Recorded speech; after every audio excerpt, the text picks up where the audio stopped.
السلام عليكم. النهارده ان شاء الله هنعمل فطاير بحشوه اللحمه المفرومه بطريقه سهله جدا جدا، ولا بتاخد وقت ولا مجهود ولا فرن، وكمان اقتصاديه جدا. تعالوا بقى نسمي الله ونشوف عملنا الفطاير الجميله دي ازاي.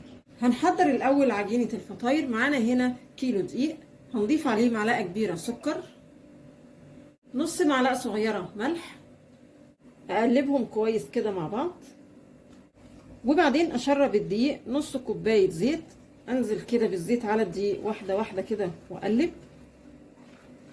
تمام كده.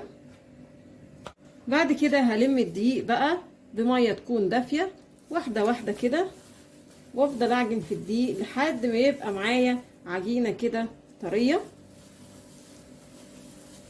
لميت العجينه بقى وقعدت اعجن فيها كده حبه حلوين لحد ما بقى عندي، بصوا، عجينه طريه خالص وما بتبقاش ناشفه. بصوا بالشكل ده. خدت مني بالظبط كوبايتين ونص ميه دافيه، وممكن تاخدي اكتر من كده سنه بسيطه حسب نوع الدقيق معاكي ما بيتشرب السوائل. هرش على السطح كده حاجه بسيطه زيت، وهغطي العجين بقى وهسيبها ترتاح كده شويه.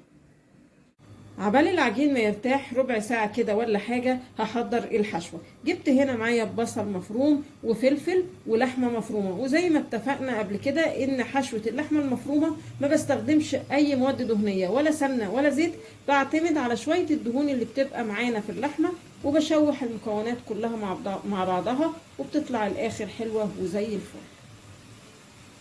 بعد المكونات ما خدت تشويحة كده مع بعض، هضيف بقى رشة فلفل اسمر، بابريكا، كزبره ناشفه، واظبط الملح.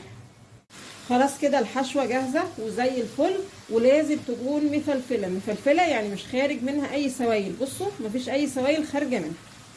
بعد ما استوت كده وكله تمام، هضيف كده شويه زيتون لو موجودين يعني، بس كده، وهطفي على كده وخلاص الحشوه معانا جاهزه. العجين خلاص ارتاح، هقسمه بقى لكور صغيرة كده،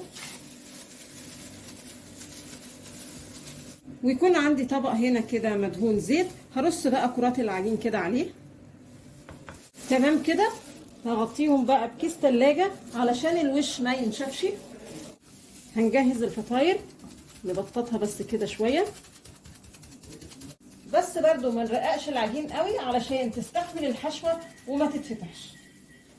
بعد كده هضيف جزء من الحشوة، وبعدين اقفلها كده. نقفل قوي بقى عشان زي ما قلت لكم الحشوة ما تخرجش منها بالشكل ده. بعد كده هجيب طاسة على النار، ولما تسخن هديها كده بخة زيت او فرشة كده، حاجة بسيطة زيت، مش عايزة زيت كتير.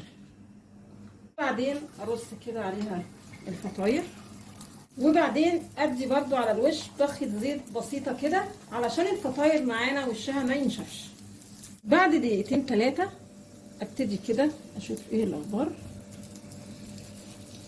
طبعا وارد لما اقلب الفطيره تكون لسه ما استوتش، ارجعها تاني، مفيش اي مشكله، الموضوع بسيط خالص. يعني كل وش ما بياخدش ازيد من دقيقتين وبيكون استوى. دقيقتين كمان واشوف ايه الاخبار. كله تمام، هشيلها على كده.